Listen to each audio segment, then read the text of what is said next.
Olá, queridos! Louvado seja o nome santo do Senhor, né? Ebenezer, até aqui nos ajudou o Senhor, né? Como Deus é bom, né? Deus é bom em todo tempo o Senhor é bom e as misericórdias do Senhor que se renovou, né, na nossa vida, né? Todos os dias se renovam, todos os dias, né?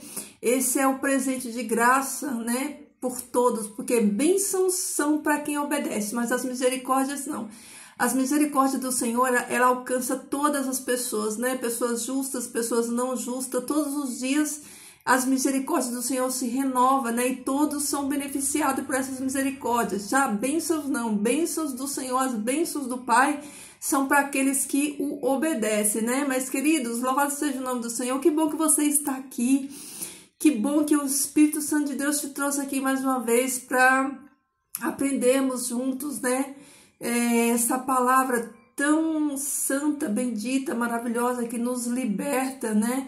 Nos trazendo informação, né? Nos alimentando. Queridos, eu quero fazer uma pequena reflexão aqui para nós pensarmos hoje. E eu queria dizer o seguinte: quando nós vamos na praia, quando você vai na praia, né? Ou se você não foi na praia, mas você vê na televisão, né? Você olha para aquele mar de água, né? E você fica admirado, né? Com aquela extensão, aquela beleza, né? E tudo aquilo nos encanta, né? Quando a gente tá em meio à natureza, a gente contempla aquele mar e a gente fica maravilhado. Mas aquilo que os nossos olhos veem é só a superfície, nós só estamos vendo por cima, ó. A gente está vendo aquela beleza e aquela grandeza, mas tudo aquilo dali é uma beleza, uma grandeza superficial, a gente está vendo por cima, né?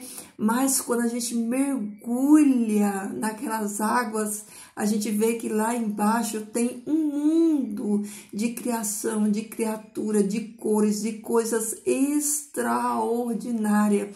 Quando a gente está na superfície, a gente consegue ver as águas, a gente ainda consegue ver, né, coisas do mundo, a gente está contemplando o mundo e as águas ao mesmo tempo. Mas quando nós mergulhamos, o mundo, ele desaparece.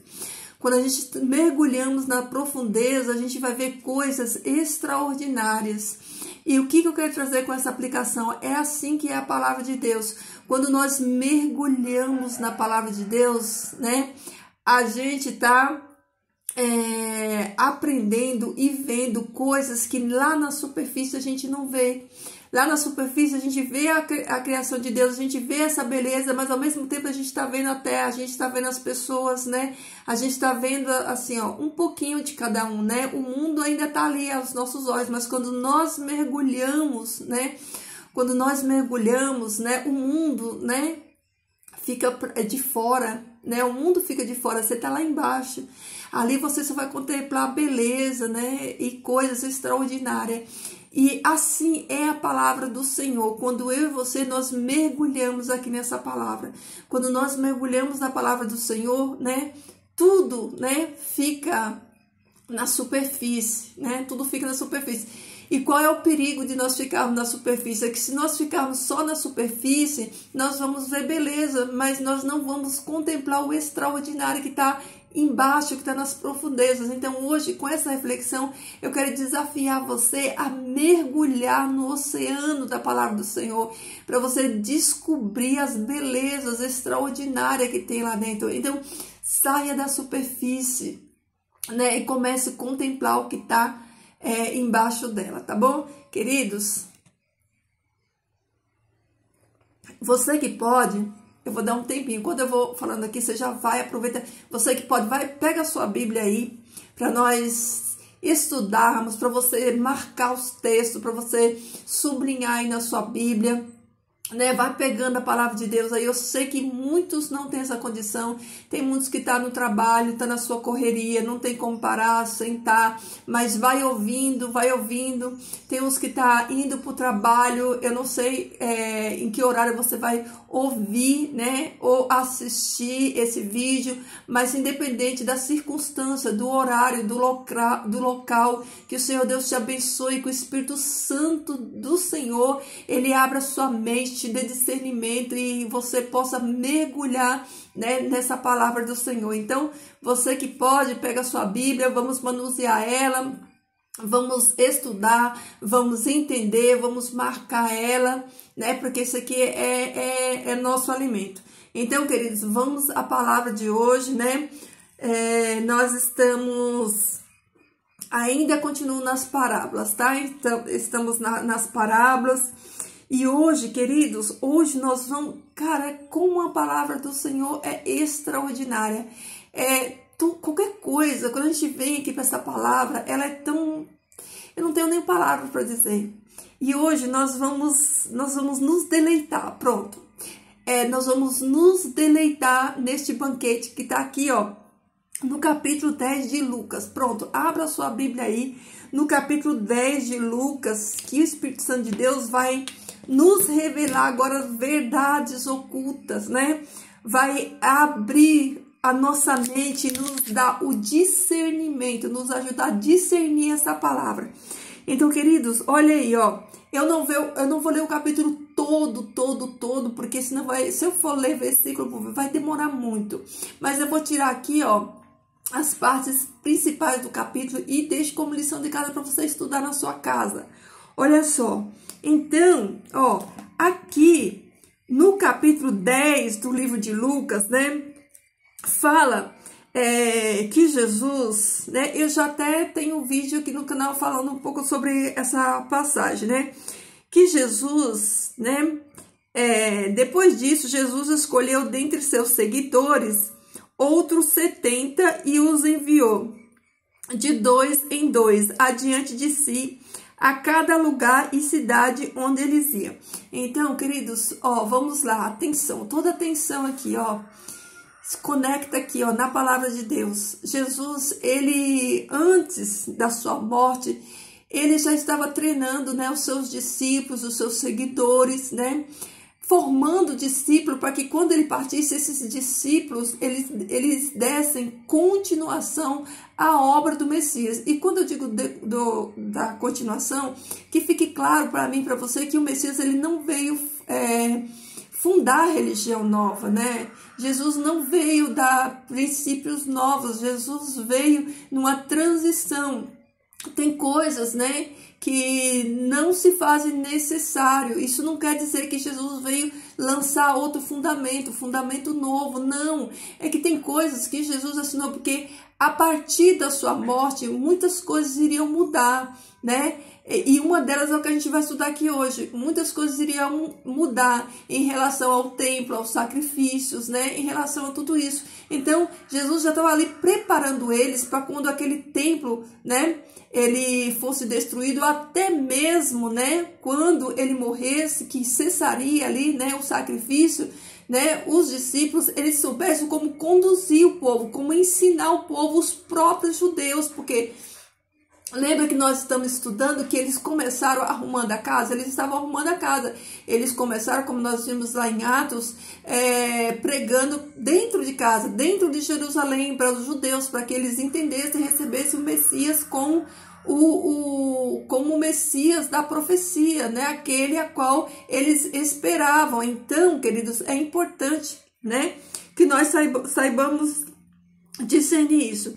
Então, olha só, queridos. Então, Jesus, ele manda, ó, ele já está treinando, antes dele partir, ele já está treinando, né, os seus discípulos, né, e os seus seguidores. Você vê que aqui, ó, Jesus, né, ele envia 70 dos seus seguidores, para que eles vá a lugares e cidade onde ele iria lá. Então, eu vou ler aqui a sequência do capítulo e depois eu vou explicando que fica mais fácil, né? Então, diz o seguinte, ó, Lucas 10, tenham paciência, queridos, nós nunca vamos conseguir extrair as verdades se nós não tivermos paciência de estudar essa palavra aqui, ó, não adianta você chegar aqui e querer fazer tudo correndo, porque não dá certo, aqui você tem que ter paciência para isso. Então, vamos lá, ó, depois disso, Jesus escolheu dentre seus seguidores outros 70 e os enviou de 2 em 2 adiante de si, a cada lugar e cidade onde ele iria. E disse-lhes: a colheita é muito, mas os lavradores são pouco. Rogai, pois, ao dono da colheita que mande lavradores para a sua colheita. Ide, eis que eu vos envio como cordeiros em meio a lobos. Não leveis bolsas, nem alforjes, nem sandália, nem saudareis a ninguém pelo caminho. A qualquer casa onde entrares, dizei primeiro: paz seja a esta casa. E se houver ali um filho de paz, vossa paz repousará sobre ele, mas se não, vossa paz retornará para vós. Permanecei, pois, nesta casa, comendo e bebendo do que eles tiverem, porque o obreiro é digno de seu salário. Não andareis de casa em casa. E em qualquer cidade onde entrardes e vos receberem, comei o que vos servirem. Curai os enfermos nela e dizei a eles: o reino de Deus tem se aproximado de vós. Mas em qualquer cidade onde vós entrarem e não vos receberem, saí à rua e dizei: até o pó da vossa cidade, que se pegou aos nossos pés, nós os sacudimos contra vós. Mas sabeis disso, o reino de Deus se aproximou de vós. Eu vos digo que naquele dia se procederá com menor severidade contra Sodoma do que contra tal cidade. Então, vamos entender aqui o texto, vamos discernir o texto. Jesus, ele envia 70 de 2 em 2. Ele vai enviar eles, e qual é a orientação que Jesus dá para esses, né? Para esses seguidores, né? Olha o que Jesus dá. Jesus fala que a colheita é muito, né? E os lavradores são poucos. Por quê? Porque eram muitas pessoas que não tinham recebido esse conhecimento. Tinha muitas pessoas precisando ouvir essa verdade. E tinha poucas pessoas para levar essa verdade. Porque as poucas pessoas para levar essa verdade aqui eram aquelas que Jesus estava trazendo, né? O conhecimento que Jesus estava treinando para levar essa verdade. Por isso Jesus fala assim, que a colheita é muito, mas os lavradores são poucos. Aí Jesus fala assim, ó: rogai, pois, ao dono da colheita. Rogai quem? Quem é o dono da colheita? Deus. Rogai a Deus que ele mande lavradores para a sua colheita. E aí Jesus fala assim, ó: ide, vão, eu estou enviando vocês como cordeiro em meio a lobos. Por quê? Porque o mundo jaz no maligno. Aquelas pessoas, elas estavam nas trevas da falta do conhecimento. Então, é um terreno do inimigo, né? Onde essas pessoas que eram enviadas ali como cordeiros estavam suscetíveis, né, à maldade dessas pessoas. Por isso Jesus falou assim, ó: eu vos envio como cordeiro, né, em meio de lobos, né, para dizer, né, do perigo da missão de ir levar, né, levar essa luz, levar essa palavra, né, para eles ficarem espertos. E aí, isso é muito importante aqui, quando na sequência, Jesus, ele manda eles ir, mas Jesus também dá uma ordem para eles, que eles não deveriam levar bolsa, nem alforje, nem sandálias, olha só, nem saudareis a ninguém pelo caminho. Olha que advertência, né? Queridos, o que Jesus está falando? Não saudareis ninguém pelo caminho. É não desviar o foco, não tira o foco da missão. Vocês lembram, né? Lá no Antigo Testamento, quando Deus manda o profeta, e Deus manda que o profeta não se desvie, né, por caminho nenhum, não salde ninguém, e vá direto na sua missão, pro seu caminho. E esse homem, né, que era um profeta, um homem de Deus, ele acaba indo com outros profetas e ele acaba sendo morto por desobediência. Então Deus fala assim, ó, quando Jesus fala assim, ó: nem saudei ninguém no caminho, é porque isso aqui é para não tirar o foco na missão, porque às vezes, se você começar a dar ouvido para um e para outros, vão te tirar, o inimigo vai usar pessoas como cilada para te tirar do caminho. Então Jesus fala assim, ó, não leveis bolsas, né? Não leveis bolsas, nem alforje, nem sandálias, nem saudareis a ninguém para o caminho. Não leve bolsas, não leve nada, carregue só a palavra de Deus, só aquilo que você tem no coração, e não se desvie, não deixe ninguém tirar o seu foco, não saúde ninguém no caminho, vá, siga o seu caminho, né? E se houver ali a qualquer casa onde entrares, dizei primeiro, ó, a orientação de Jesus, quando você chegar, você já chega saudando, trazendo a paz para aquela casa. Se aquela casa foi de paz, vai receber a paz, mas se aquela casa não for de paz, a tua paz vai voltar para você, e você, ó, segue teu caminho. É o que Jesus está falando, ó. E aí Jesus fala assim, ó,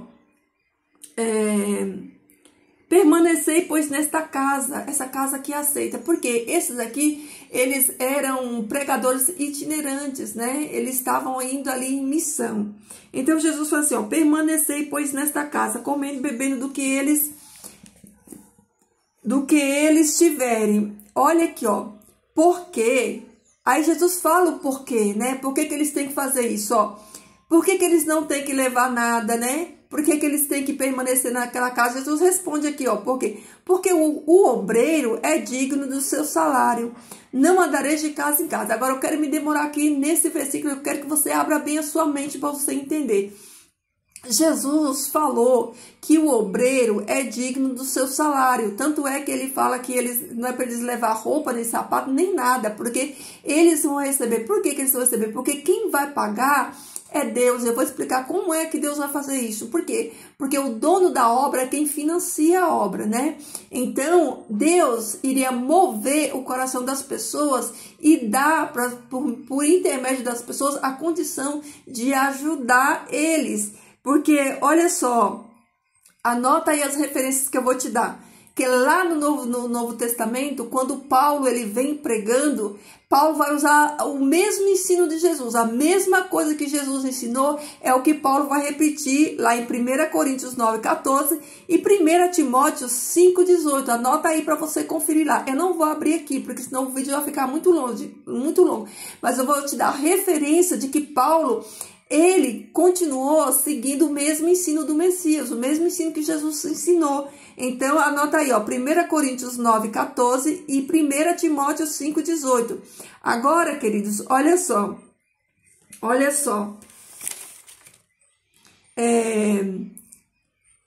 Em qualquer cidade onde entrares, né, e vos receberem, comei o que vos servirem. Olha aí, ó. Vamos ver aqui, ó.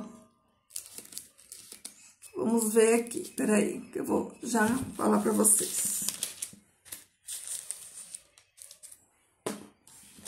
Ó,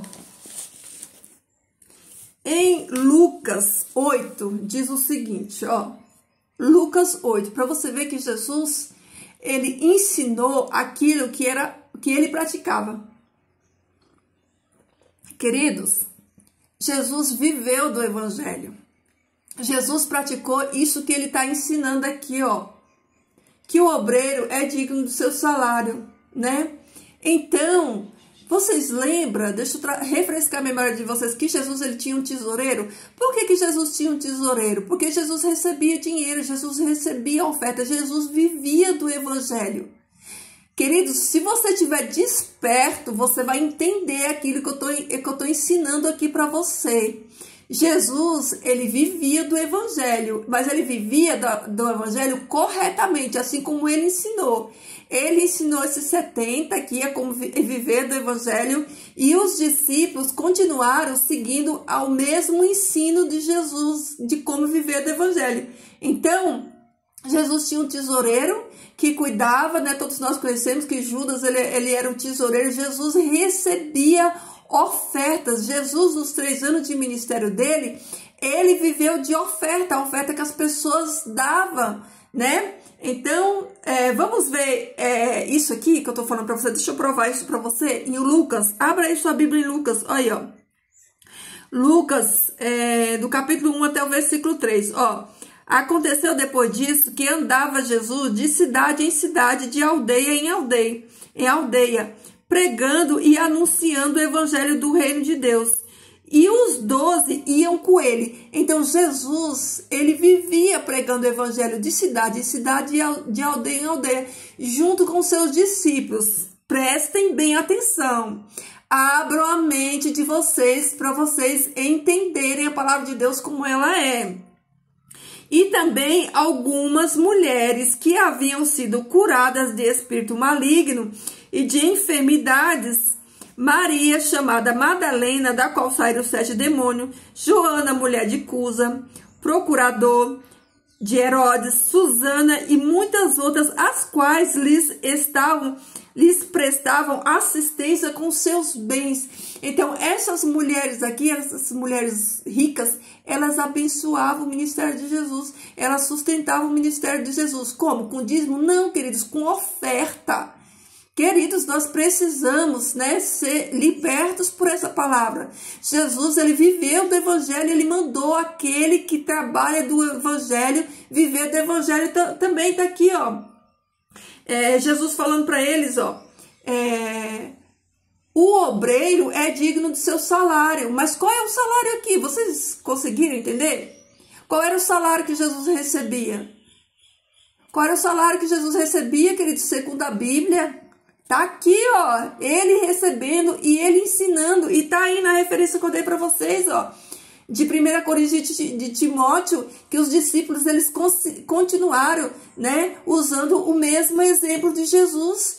Paulo, inclusive, ele se negou a receber porque ele não quis, ele quis trabalhar, mas ele sabia que era direito, mas ele mesmo fala que é um orgulho que ninguém tira dele, que é ter pregado o evangelho de Cristo Jesus sem querer recurso nenhum de ninguém. Então, queridos, viver do evangelho é aquilo que Jesus está ensinando aqui, ó. Jesus nunca pediu dízimo de ninguém para pregar o evangelho. Jesus viveu do evangelho e recebeu e deixou, né, como exemplo, e os seus discípulos, eles continuaram no mesmo ensino que Jesus fez. Então, essas mulheres aqui, elas davam ofertas. Jesus viveu o seu ministério todinho com seus 12 discípulos, vivendo de ofertas. Então, eles todos foram sustentados por ofertas. Os despertos vão entender, aqueles que não estão despertos não vão entender. E eu, queridos, eu não estou aqui para convencer ninguém, eu não convenço ninguém. Quem convence as pessoas é o Espírito Santo de Deus. E na sequência aqui você vai ver que é bíblico isso que eu estou falando. Nem todos vão entender. Nem todos vão entender. Quer ver? Ó. Então, aqui vocês viram que Jesus, né, ele ensina como que eles vão, né, prosseguir depois da sua morte, como que eles vão andar, como que eles vão proceder, como que eles vão pregar a partir dali essa doutrina. Por quê? Porque os judeus, né, eles não aceitavam os gentios facilmente. Né? Eles não aceitavam, né? Então é um conflito muito grande, né? Então Jesus, ele já estava ali, ó, ensinando. Para começar, os gentios, eles nem era permitido entrar no templo nem participar de nada, né? Para os judeus, os gentios, eles eram pessoas impuras, eles não aceitavam. Então Jesus, ele veio quebrar muitas dessas barreiras, né? E sabendo Jesus que o templo ia ser destruído, sabendo o Messias de que o serviço do santuário não ia dar continuidade, porque ele, o Cordeiro de Deus, ia se sacrificar e toda aquela ritualística não ia mais ser necessário. Sabendo disso, o Messias, ele já ensinou de como, a partir dali, a partir da sua morte e ressurreição, como que os seus discípulos, que foram os pioneiros, né, eles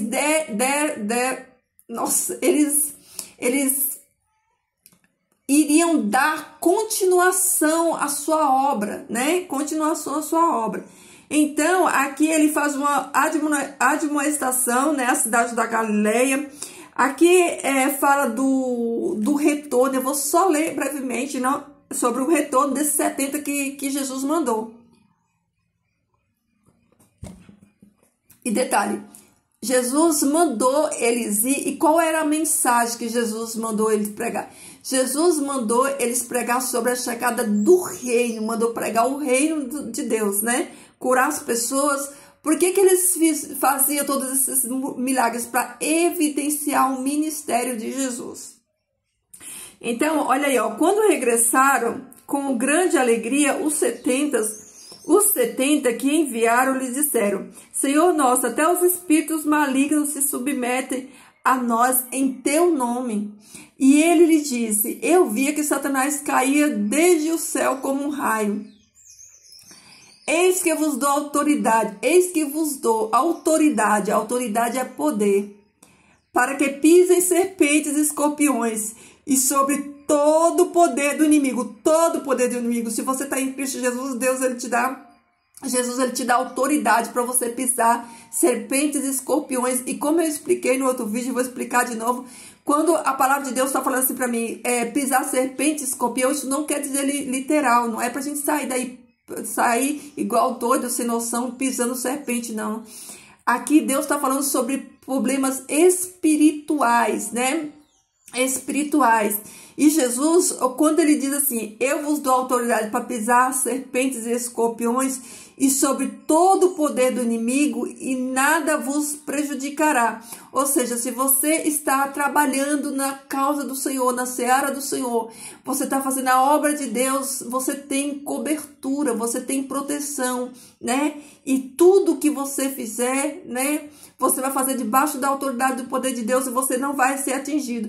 E quando Jesus manda pisar a cabeça de serpente, é porque ele mesmo já pisou a cabeça dessa serpente. Lá em Gênesis 3,15, quando, né, é dada a sentença lá, né, de que Jesus ele pisaria a cabeça da serpente, ou seja, Jesus destruiria Satanás. Então, do mesmo jeito que Jesus está falando que ele destruiu Satanás na cruz, pisou na cabeça de Satanás, que nós receberíamos dele essa autoridade para também pisar o inimigo, para também derrotar as obras do inimigo que se levanta na minha e na sua vida.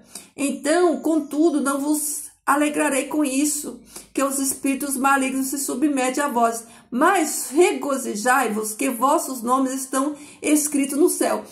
Então Jesus fala assim para eles: não se alegre porque vocês fizeram esse milagre.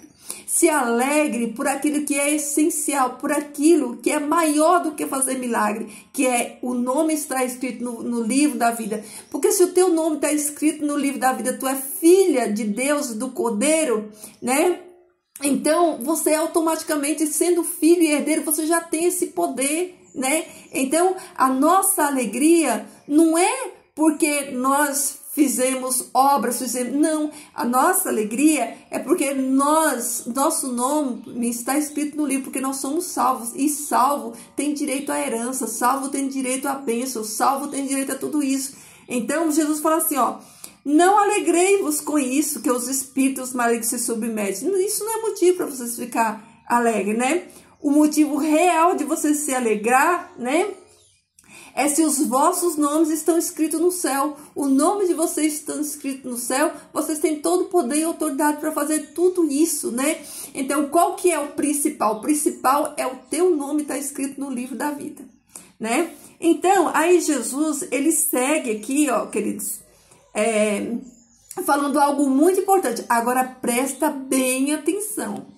Presta bem atenção no que eu vou falar para você aqui agora. Presta atenção. Ó, queridos, presta atenção. Olha, abre bem os seus ouvidos, que isso daqui é importantíssimo, né? Nós precisamos entender. Ó, e Jesus se alegrou grandemente no Espírito Santo, naquele mesmo momento, e diz: olha aí, olha a alegria, né? Tanto os que foram enviados, eles estavam regozijando, eles estavam cheios de alegria, porque eles cumpriram a missão. Eles pregaram no nome do Messias e expulsaram o demônio, fizeram aquela coisa linda, maravilhosa. Eles voltaram alegres, Jesus ficou mais alegre ainda, ó. Jesus se alegrou grandemente no Espírito Santo naquele momento e disse: olha o que Jesus disse, presta atenção nisso daqui que Jesus disse. Presta atenção nisso daqui que Jesus disse, queridos. Olha só, Jesus falou assim, ó: eu te louvo, Pai meu, Senhor dos céus e da terra, porque ocultaste estas coisas aos sábios e inteligentes e as revelaste aos pequeninos. Sim, meu Pai, porque assim foi a tua vontade. Olha que coisa linda, olha que coisa extraordinária. Jesus, ele está engrandecendo o nome do Pai, está louvando o Pai, está agradecendo. Por quê? Porque o Pai deu poder, deu autoridade, deu entendimento para quem? Para esses pequeninos, esses que foram chamados, esses que foram enviados. Olha aí, ó. Porque assim foi a tua vontade, assim foi a vontade de Deus, dar o discernimento, né? Revelar, né, a esses pequeninos. Mas olha só o que Jesus continua aqui dizendo. Olha isso, gente, isso aqui é extraordinário demais. Olha só, eu vou ler de novo, ó, o 21 e o 22, ó. E Jesus se alegrou grandemente no Espírito Santo naquele mesmo momento. Que momento é esse? Que ele recebeu os seus enviados, né, com alegria, né?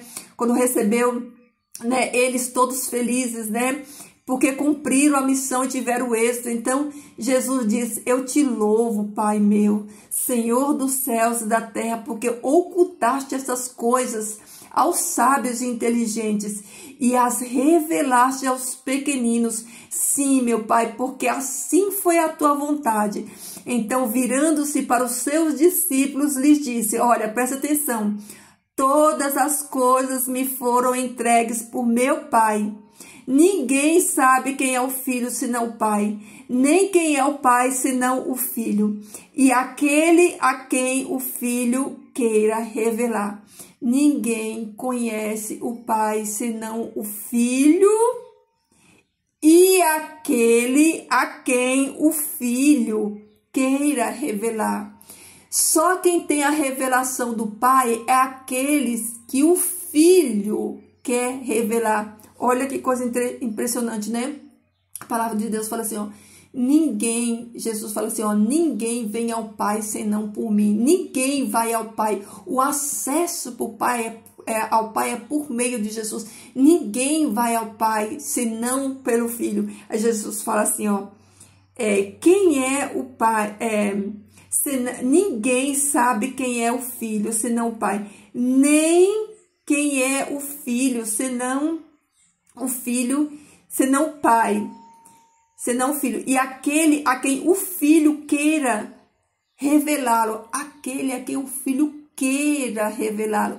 Não é todas as pessoas, é aquele que Jesus quer revelar. Não são todas as pessoas. Por isso, queridos, a gente prega a palavra de Deus, a gente ensina, mas a gente tem plena consciência que só vão receber aqueles a quem o Pai se quer revelar a Ele, a quem o Filho quer se revelar a Ele. Entendeu?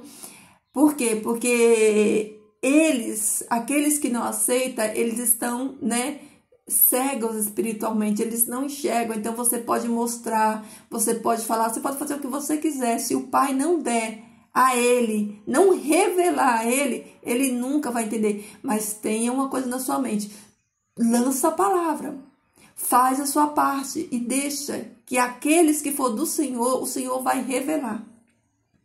Ó, e virando-se em particular para seus discípulos, disse: benditos os olhos que veem o que vocês enxergais, porque vos digo que muitos profetas e reis desejaram ver o que vós vistes, mas não viram, e escutar o que vós escutais, mas não escutaram. Jesus falando assim, ó, bendito é vocês, porque os profetas, todos eles pregaram a respeito de mim, e eles desejaram me ver, e eles não me viram, eles só falaram a meu respeito, mas vocês não.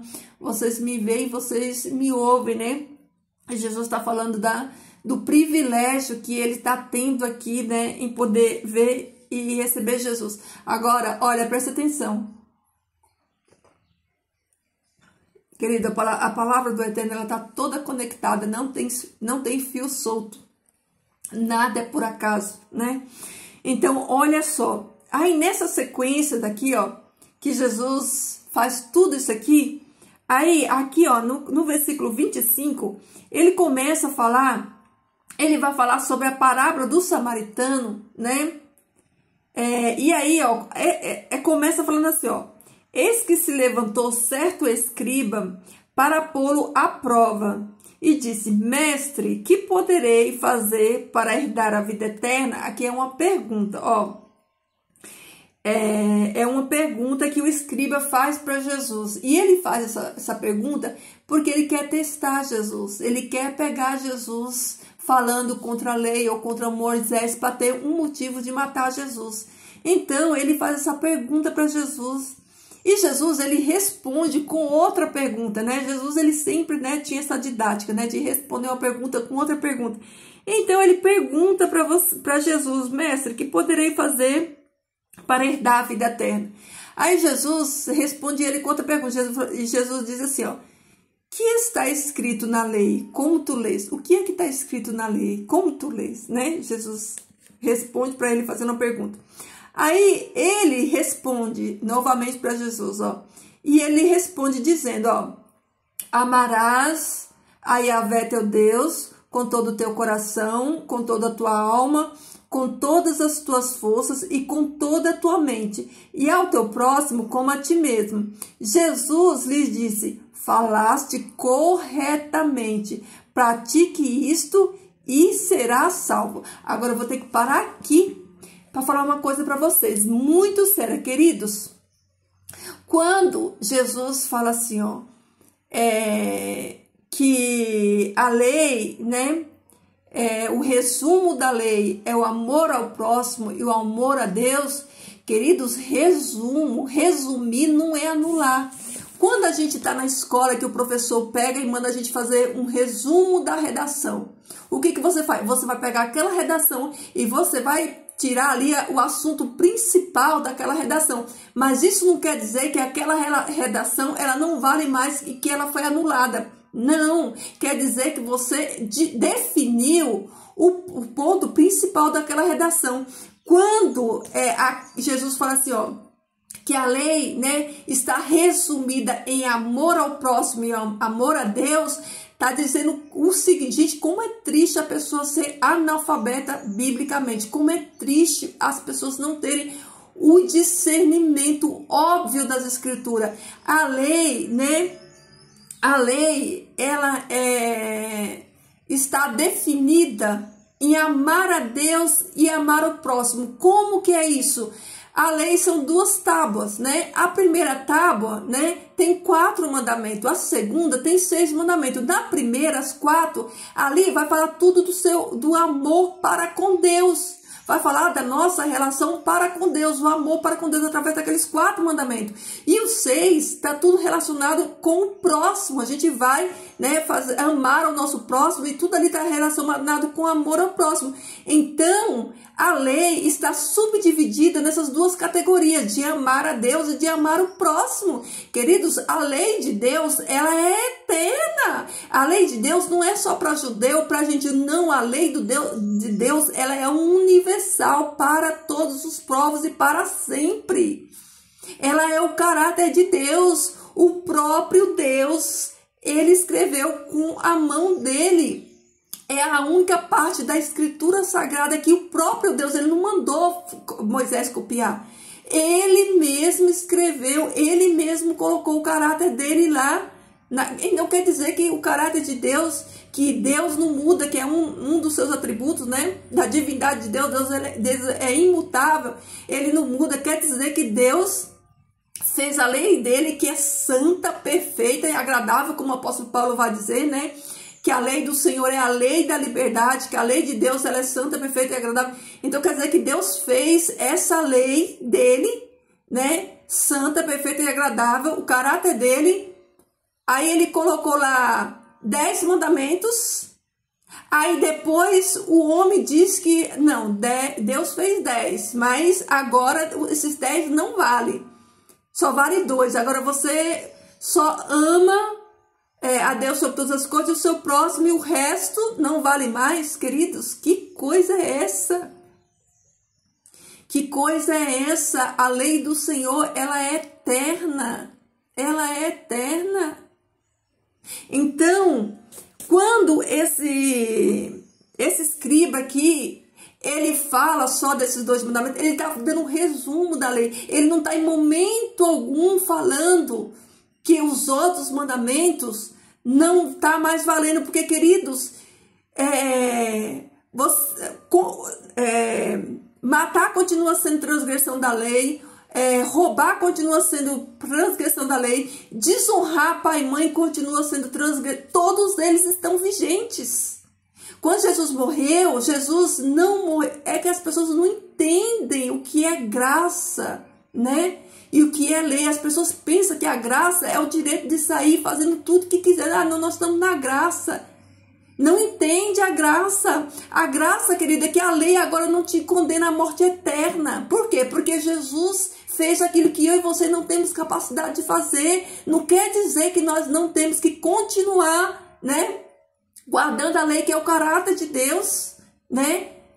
Porque se nós não guardarmos a lei, então, se a lei não tem importância nenhuma, nós estamos na graça, então a gente pode matar, roubar, fazer tudo isso. Porque o que nos diz que nós não podemos fazer isso é a lei de Deus, né? Mas vamos seguir aqui, que hoje não é o assunto da lei. Então, ó, Jesus manda ele praticar a lei. Olha aí, ó. Falaste corretamente, pratique isso e será salvo. Mas ele, pretendendo justificar-se a si mesmo, olha aí, ó, lhe disse, ó, ele pretendia justificar-se a si mesmo, né? Lhe disse, e quem é o meu próximo? Olha que sonso, né? Se fazendo de sonso assim, porque Jesus fala que ele tem que amar o próximo, né? Aí ele se fala de sonso, fala assim, ah, mas quem é meu próximo, né? Aí Jesus, ele conta essa parábola para dizer quem é o próximo. Olha aí, ó. Jesus lhe disse, né? Então, essa parábola aqui é uma resposta. Jesus está respondendo a esse mestre da lei que queria pegar Jesus, né? Em alguma transgressão da lei para ter um motivo de condenar Jesus. Aqui ele já tinha dado uma resposta e Jesus confirmou a resposta dele, mesmo assim ele continuou. E Jesus, ele fala aqui essa parábola para ele, diz o seguinte, ó. Jesus lhe disse, falaste corretamente, pratique isso e será salvo. Mas ele, pretendendo justificar a si mesmo, lhe disse, quem é o meu próximo? Jesus lhe disse, certo homem descia de Jerusalém a Jericó, quando arremeteram contra eles alguns salteadores que, depois de despojá-lo, o golpeá-lo, partiram e deixaram-no quase morto. E sucedeu que, descendo certo sacerdote, por esse mesmo caminho, ao vê-lo, passou de largo. Queridos, já vou explicando aqui para não ficar muito longo. Então, o que acontece? Jesus conta aqui uma história, uma parábola. E nessa história, Jesus diz que um homem, ele descia de Jerusalém para Jericó. Este homem, né? Ó, Jerusalém, ela estava no alto e Jericó, ela estava num lugar baixo, né?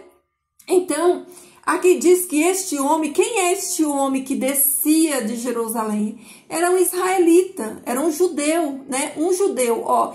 Esse judeu, um homem judeu, ele estava descendo, ó. Estava descendo. Jerusalém, ela ficava num lugar alto e Jericó era a cidade das palmeiras, ficava num lugar baixo. Então, diz que esse israelita, né? Esse judeu, ele descia de Jerusalém para Jericó. Quando, né? Ele foi assaltado, né? E os salteadores despojaram ele, né? Roubaram o que ele tinha. Então, vamos lá. Esse homem aqui, ó, ele era um israelita, né? E ele estava descendo, ó. Isso aqui é o declínio espiritual da nação de Israel, ó. Ele estava descendo e ele foi, né? Ele foi assaltado. E nesse assalto, ele foi tirado tudo que ele tinha dele. Então, esse israelita, ele estava descendo. Entenda, o que ele disse aqui é tudo simbólico. Entenda, se você examinar isso aqui no sentido literal das coisas, você nunca vai entender a profundidade e o sentido da parábola. Lembra do que eu falei lá? Do oceano, de mergulhar, para a gente ver de fato as belezas que estão na profundidade. Então, esse homem aqui, ó, ele era um israelita, Quando fala que ele descia, está representando aqui o declínio espiritual, né, de Israel. Então ele descia, ele foi assaltado. Nesse assalto foi tirado dele os bens que ele tinha. Foi tirado dele o quê? Foi tirado dele, né, a pureza, né, a pureza, o ensino, tudo aquilo que foi dado para Israel, né, e foi tirado deles, né. Então diz que sucedeu que descendo, né, que descendo descendo certo sacerdote por esse mesmo caminho, ao vê-lo passou de lado. Então veja que aqui era um israelita comum, a sociedade comum, as pessoas comuns de Israel, eles já estavam num declínio, numa descida espiritual, mas não era só o povo de Israel. Os sacerdotes também, eles estavam caindo nesse mesmo declínio espiritual. Não, olha aí, ó, sucedeu que descendo certo sacerdote por esse mesmo caminho, ao vê-lo passou de lado. Os sacerdotes, eles estavam descendo, declinando no mesmo caminho, né? Eles estavam caindo espiritualmente. Então, tanto o povo comum quanto a sua liderança, eles estavam ladeira abaixo, eles estavam caindo espiritualmente, né? E aí ele passa, vê aquele homem e passa de largo. Isso mostra a condição, né? A condição da vida do povo de Israel. Porque o próprio sacerdote, ele não auxiliou o seu próprio irmão. Porque aqui vocês vão ver que aqui é tudo judeu, tá, queridos? Aqui é tudo judeus. Tudo judeu, põe isso na sua mente, aqui é tudo judeu, ó, o sacerdote era judeu, o samaritano era judeu, né, o homem que descia lá de Jericó era judeu, é todo mundo judeu aqui. Então, de igual modo veio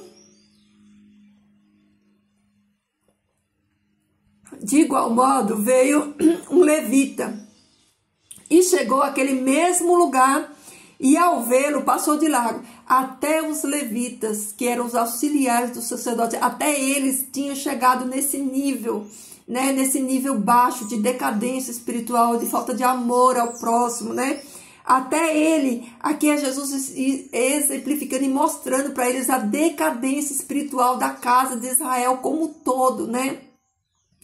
Então, aqui ó, já está representando, né, as duas casas de Israel, a casa de Judá, né, e a casa de Israel, a decadência do povo e a decadência sacerdotal também.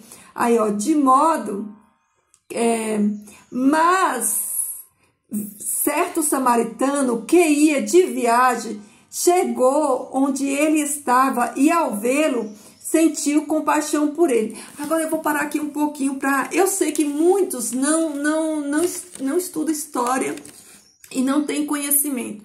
Então, quem é esse samaritano? Porque quando a gente fala samaritano, para quem não tem conhecimento da palavra de Deus, pensa que esses samaritanos eram povos pagãos por serem inimigos de Israel, e não eram. Eu vou explicar aqui a origem dos samaritanos, para você ter um melhor entendimento, né? E você não achar que esses samaritanos eram outros povos, né? Que era inimigo, mas não era outro povo, não era gente estranha. Quando as tribos, né? Se você estuda, né, você vai saber, mas para você que não estuda, ou melhor dizendo, para você que ainda não tem esse conhecimento, o reino de Israel, né, depois da morte fugiu o nome aqui, ó, de Salomão, queridos, é importante eu dar esse resumo da história para ficar um melhor entendimento da parábola. Então eu tenho que voltar lá na história, contar a história para você entender melhor. Então, quando Salomão morreu, o filho de Salomão herdou o seu reinado. E ali Deus, ele dividiu, né, as tribos. Então, 10 tribos constituíram o reino do norte e as outras 2 tribos constituiu o reino do sul, o reino de Judá. Então, o reino do norte, né, Israel, e o reino do sul, o reino de Judá. E o que aconteceu? Essas 10 tribos, elas foram dizimadas, elas foram... né? Dizem que essas são as 10 tribos perdidas de Israel. Elas foram invadidas pelos assírios. Então os assírios invadiram Israel e dissipou, né, essas tribos. Eles foram espalhados, né? Só que dessas tribos, né, quando no ano 722, né, a Síria, ela invadiu, né, foi deixado um remanescente do povo nessa região, né, eles não foram dizimados por completo, né, então dali dessas 10 tribos ficou um remanescente de Manassés, de Efraim, de Levi. Então o rei da Síria, né, ele dizimou Israel, entrou ali, destruiu Israel e deixou, né, um remanescente dessas 10 tribos, né, que foi um pouco de Manassés, Efraim e Levi.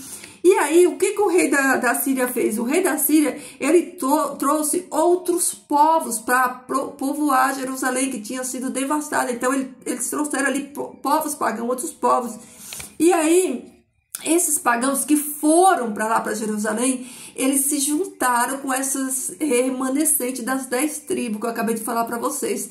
Aí, o que aconteceu? Quando o povo de Israel, eles voltaram de novo para sua terra, eles não aceitaram esse povo como israelitas, como se fossem judeus verdadeiros. Por quê? Porque eles tinham juntado, eles eram israelitas, mas que tinham se juntado com outros povos, mas não deixavam de ser israelitas, né? Os homens tomaram mulheres, né? As mulheres tomaram maridos que não eram do povo de Israel. E aí houve essa miscigenação de povo dentro do povo de Israel. Então, né, esses judeus, quando eles voltaram, eles não aceitaram. Eles não tinham esses judeus como os judeus 100%, né? Por causa justamente dessa mistura. Então, daí eles começaram a brigar, daí começaram as rixas. Começaram as rixas entre eles, né? E a divisão. Então, o que acontece? Os samaritanos, eles já não adoravam no mesmo lugar do que os israelitas, né? Os samaritanos, eles fizeram um templo enorme no Monte Gerizim. E eles adoravam no Monte Gerizim. Enquanto, né, o Reino do Sul, o Reino de Judá e Jerusalém, eles adoravam, né, lá no templo. Esse templo ficava onde? Ficava lá, né, no Monte Moriá. Onde é o Monte Moriá? O Monte Moriá é ali onde onde Abraão, ele leva Isaac para ser sacrificado. E é ali onde os templos são construídos, no mesmo local. Então, os judeus, os israelitas, eles tinham aquele lugar como lugar de adoração. Como onde o lugar da promessa, onde Deus proveu, né, o cordeiro simbolizando o Messias. Então ali era o lugar de adorar para eles. Só que os samaritanos, eles tinham um outro lugar de adoração, que era o Monte Gerizim. E no Monte Gerizim, eles também tinham um templo, eles adoravam lá, eles criam no Deus de Israel, em tudo, igualzinho os judeus. Só que para os samaritanos, o lugar onde Deus, né, onde Isaac ofereceu ali, onde Abraão ofereceu Isaac ali, para eles foi lá no Monte Gerizim, né? Então, para eles, o Monte Santo de Deus, o Monte Sagrado de Deus, era o Monte Gerizim. Então, havia essa disputa. Então, esses tipos de judeus samaritanos, eles adoravam no Monte Gerizim, e as outras tribos do sul de Judá adoravam ali em Jerusalém, lá onde a gente vê hoje, que é um monte onde tem só a parede das lamentações, onde os judeus ficam lá orando, e onde foi construída aquela mesquita ali, que eu já falei para vocês, que foi quando Israel foi levado cativo, né, quando Roma destruiu Jerusalém, e Jerusalém foi invadida por outros povos. Então esses outros povos, né, eles foram lá e construíram a mesquita. Mas voltando aqui para os samaritanos, então, os samaritanos, eles tinham Moisés como profeta, tudo bonitinho.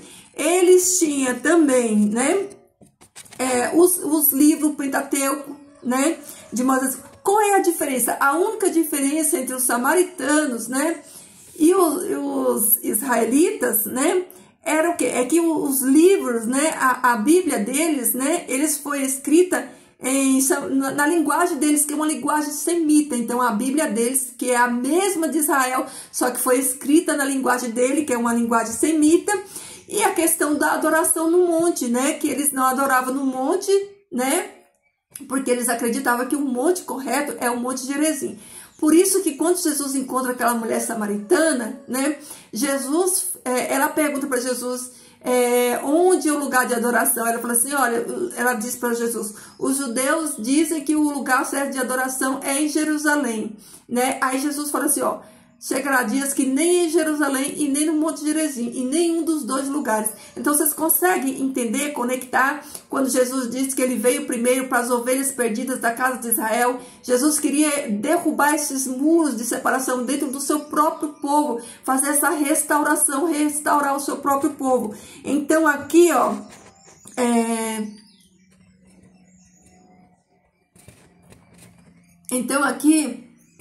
esses judeus e samaritanos, eles continuaram nessa rixa, né? Em questão de lugar de adoração. Um dizia que o lugar correto de adorar era lá no Monte Gerizim. O outro dizia que o lugar certo de adorar era lá no Monte Moriá. Então eles viviam nessa disputa, brigando entre eles. E a questão, né, da miscigenação dessa restante das 10 tribos lá, Manassés, Efraim e Judá, que eles... Manassés, Efraim e Levi, que eles não aceitavam que os filhos de Israel se misturavam com esses povos. Então, como eles não eram, né, com sangue puro, né, assim, meio que entre aspas, então havia, né, essa rixa dentre eles. Mas só uma curiosidade, esse templo que eles adoravam no Monte Gerizim, ele era um templo gigantesco. As paredes desse templo eram feitas de pedra e tinha mais de 8 metros de largura, para vocês terem uma noção. Os samaritanos, eles têm sinagogas também, tudo igual aos judeus, tudo igual aos judeus. Na época do Holocausto lá, né, de Hitler, eles também foram dizimados. E sobraram muito. Chegou um tempo que a comunidade de samaritanos, eles ficaram restritos a 100 pessoas, para você ter noção. Mas hoje, eles continuam lá, nos dias de hoje. Os samaritanos, eles estão lá em Israel. A comunidade dos samaritanos lá em Israel hoje, eles são de 850 pessoas. Eles continuam lá. Eles continuam fazendo as suas orações, estudando, seguindo a Torá. Eles continuam comemorando o Páscoa igual os judeus, tudo igualzinho aos judeus. Então esse povo, ele está aí até o dia de hoje. Ele está lá em Jerusalém, né? Comunidade deles lá, né? Tem hoje 850 pessoas. Então, entendido isso, né? De quem é o samaritano, que ele é judeu. Vamos finalizar aqui a parábola. Então, ó, mas certo samaritano que ia de viagem chegou onde ele estava e ao vê-lo sentiu compaixão por ele e aproximando-se atou suas feridas, derramou sobre eles vinho e azeite e o pôs sobre seu jumento e levou-o a uma estalagem e lhes deu atenção. Então, esse samaritano aqui está representado na pessoa do Messias, de Jesus. Jesus, ele se coloca aqui, ó, como esse samaritano, esse bom samaritano. Porque, ó, esse bom samaritano, né, que ele tá de viagem, ele tá viajando, ele simboliza Jesus. Jesus veio aqui, ele estava de passagem, ele fez uma viagem a esse mundo, ele veio a esse mundo, ele veio sarar, ele veio curar as feridas do seu povo, ele veio fazer, né, essa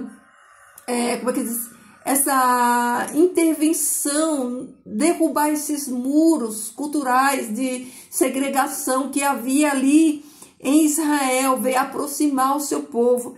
Então, fala que esse samaritano, né, ele se compadeceu, ele teve compaixão e aproximou-se e ele atou suas feridas. Olha aí, Jesus curando as feridas e derramou sobre ele vinho e azeite. O que significa esse derramar de vinho e azeite?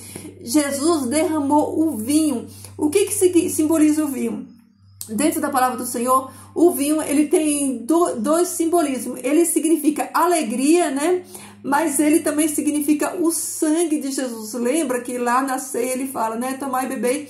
Esse, né, é o vinho da nova aliança simbolizado no meu sangue. Então, aqui, ó, quando Jesus, representado por esse bom samaritano, ele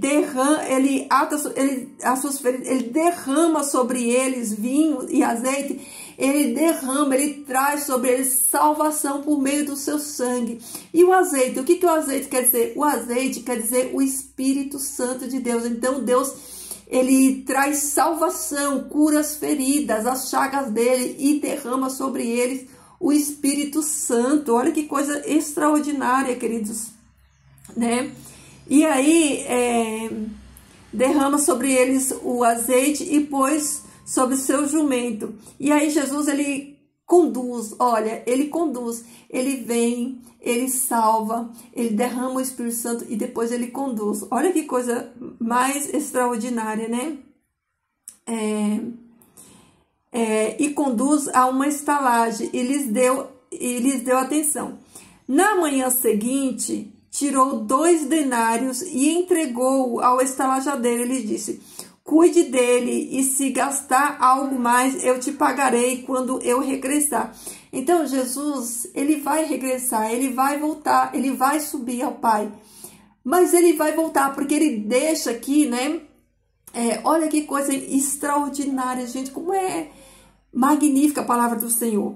Então, Jesus, ele deixa 2 denários. Esse 2 denários pode significar, eu disse pode, eu não estou afirmando aqui que é. Esses 2 denários, ele pode significar aqui, ó, o quê? Talentos, né? Ele pode significar os talentos. Ele também pode significar o Novo e o Velho Testamento, né? Porque ele deixa, né, esses denários, deixa esses talentos, né, com o estalajadeiro, né, para cuidar, né? Ele diz: cuide, e dá a ele uma incumbência para que ele cuide. Para que ele cuide, ele dá os talentos. Por isso que eu digo que esses talentos aqui, esses denários aqui, eles são talentos, porque como que nós vamos cuidar de outras pessoas, né, se nós não temos esses talentos, né, que é através do dom do Espírito Santo de Deus. Então, esses talentos, né, representados pelos denários aqui, é para cuidar. E se a gente entende que a palavra de Deus não ela não é lida, como é que se diz, esqueci a palavra, literalmente, a gente entende, né, que a maneira de cuidar das pessoas que o Senhor Deus deixou para que nós cuidarmos uns dos outros exercitando, né, os dons que ele deixou para que nós exercêssemos esse cuidado das pessoas, cuidar das pessoas. Então, esse samaritano, representando por Jesus, fala que para ele cuidar dele, né? Cuide dele, e se gastares algo a mais, ó. Se gastares algo a mais, eu te pagarei quando eu regressar. Aí a promessa da vinda de Jesus, ó. Jesus falou assim, ó: eu vou deixar pessoas feridas, eu vou deixar pessoas magoadas aos cuidados de vocês, para você cuidar. E vou deixar também capacitado, eu vou capacitar você para cuidar desses doentes. Eu vou dar, por meio do Espírito Santo de Deus, eu vou dar para você, né, dons. E com esses dons, você vai cuidar desses doentes e feridos. E se esses dons que eu deixar não for suficiente, quando eu voltar, eu vou acertar minha conta, eu vou pagar. Se você tiver que gastar dinheiro, seu tempo, sua saúde, tudo que for, para curar um pequenino, para salvar um pequenino, para fazer a obra do Senhor, não se preocupe. Quando o Pai vir, ele vai trazer galardão. Ele vai trazer recompensa para todos aqueles que for fiel. É a palavra de Deus que está falando para mim e para você. Quem promete é fiel para cumprir. Quem promete é o próprio Rei do Universo. Ele diz aqui, ó: cuide dele, e se gastar algo a mais, eu te pagarei quando eu regressar. Cuide dos pequeninos do Senhor, faça a obra do Senhor. E Deus não fica devendo nada para ninguém. Quando o Senhor Jesus voltar, ele vai trazer recompensa, ele vai recompensar cada um segundo as suas obras. É o que a palavra do Senhor diz para mim e para você. Quem mais deixe... Aí, ó, finalizou aqui, né? Aí Jesus finalizou. Aí Jesus pergunta para ele, ó, que isso aqui é uma resposta. Aí Jesus, para um escriba, aí Jesus pergunta para ele: quem, pois, destes 3 te parece ter sido próximo daquele que caiu nas mãos dos salteadores? Ele disse: aquele que teve compaixão dele. Jesus lhe disse: vá também tu e faça o mesmo. Você viu que o nível deles era tão grande, que ele nem ousou falar o samaritano, né? Ele fala assim, aquele, né? Aquele que teve compaixão. Então, queridos, olha como é extraordinária a palavra do Senhor, como é lindo, é uma viagem a gente entrar aqui e descobrir tudo isso. Então, queridos, que nós possamos fazer aquilo que o Messias nos ensinou nessa parábola, né? Curar pessoas, cuidar de pessoas, do nosso próximo, independente de quem seja, né? O próprio Jesus fala assim, ó, que a gente tem que orar pelos nossos inimigos, por aqueles que nos perseguem. Então, vamos fazer o bem a qualquer pessoa, independente de quem seja. E se para você fazer essa obra do Senhor, você tiver que gastar os seus recursos, tudo que você tiver nas suas mãos, não se preocupa, queridos, faz, porque aquele que prometer é fiel. E quando ele voltar, ele vai trazer galardão para todo aquele que permanecer fiel, tá bom? Então é isso, queridos. Falei bastante hoje, como sempre. Vou fazer uma oração.